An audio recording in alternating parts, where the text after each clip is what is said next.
भारत और चीन के सैनिकों के बीच हालिया झड़प पर अमेरिका की तरफ से प्रतिक्रिया सामने आई है। अमेरिका के शीर्ष सांसदों ने भारत को नसीहत दी है कि उसे अमेरिका के साथ संबंधों की मजबूती पर ध्यान देना होगा। भारतीय इलाकों में बार बार पीपल्स रिपब्लिक ऑफ चाइना यानी पीआरसी की घुसपैठ किसी बड़े खतरे का संकेत है, इसलिए भारत को अमेरिका के साथ संबंधों पर ध्यान देना चाहिए।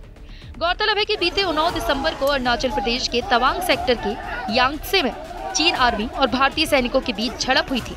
बीते 2 साल में दोनों सेनाओं के बीच ये बड़ी झड़प थी। आपको याद दिला दे कि जून 2020 में गलवान घाटी में हुई हिंसक झड़प में 20 भारतीय सैनिक शहीद हुए थे। इसके बाद दोनों देशों के बीच लंबे वक्त तक तनाव बना रहा। भारतीय डेलीगेशन ने चीन की हर तरह की बातचीत बंद कर दी थी। अभी G20 में पहली बार पीएम मोदी और जिनपिंग की मुलाकात हुई तो कयास लगाए गए कि दोनों देशों के रिश्तों के बीच जमा बर्फ पिघल जाएगा, लेकिन ऐसा होता दिखाई नहीं दे रहा है। यांगत्से में चीन के उकसावे वाली कार्रवाई की भनक भारत को पहले ही लग चुकी थी। भारतीय सैनिकों ने चीनी सैनिकों की हिमाकत का मुंह तोड़ जवाब दिया तो चीनी सैनिक भाग खड़े हुए। इंडिया कॉक्स के सह अध्यक्षों ने जारी एक बयान में कहा कि अरुणाचल प्रदेश में चीन की हालिया आक्रामकता इस बात की एक बार फिर याद दिलाती है कि भारत के साथ मजबूत सुरक्षा साझेदारी अमेरिका और हमारे सहयोगियों की राष्ट्रीय सुरक्षा के लिए क्यों महत्वपूर्ण है।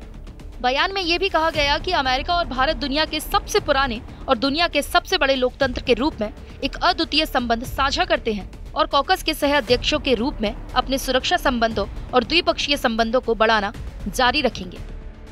इंडिया कॉक्स के सह अध्यक्ष के रूप में हमने अमेरिका भारत द्विपक्षीय संबंधों को गहरा करने के लिए वर्षों तक काम किया है। प्रतिनिधि सभा की ओर से पारित वित्त वर्ष 2023 NDAA में खन्ना शर्मन शुई कर्ड संशोधन को शामिल करके इंडिया कॉक्स ने इस दिशा में प्रगति की है। इसमें चीन से होने वाले तात्कालिक और गंभीर क्षेत्रीय सीमा खतरों का जिक्र किया गया है।